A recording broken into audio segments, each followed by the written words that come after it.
We're going. Oh, scared all the little baby birds then. Do apologise, Mr. Longtail Tits and Coal Tits and Marsh Tits. Okay then folks, so you've just been out and bought a brand new ledger bomb rod and then you get like a few tips with it. Cheeky.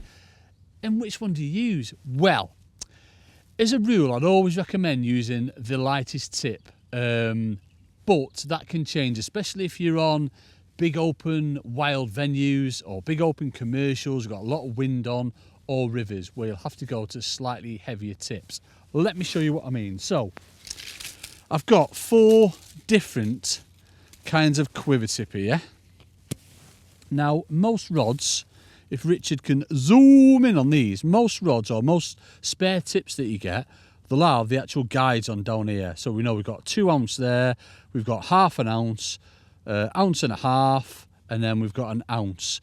Now 90% of my fishing on these commercials, or I'm going to say big open waters that I haven't got much of a chop on, I'll go for ½ an ounce every time. It shows up everything, very, very sensitive. But when you've got a bit of a chop on, if you didn't have that guide on, what do you do? How do you tell? Well, dead simple, folks. If you get the tips and just put them in between, cheeky, your index finger and your thumb, grab them all, and what you'll find is they'll all flop at different intervals like that. So basically the one that's sort of drooping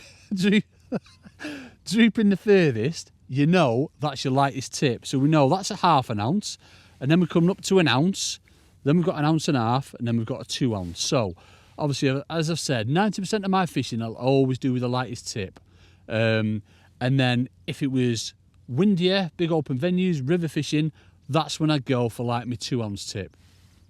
Just because, you know, you're getting that bow out of your line quicker and you're more direct to the fish. If you're to use too light a tip when you've got too much tow on the water, you can get a massive bend in your tip basically, and you're not going to be able to see them bites. So that is the reason why you choose a heavier tip.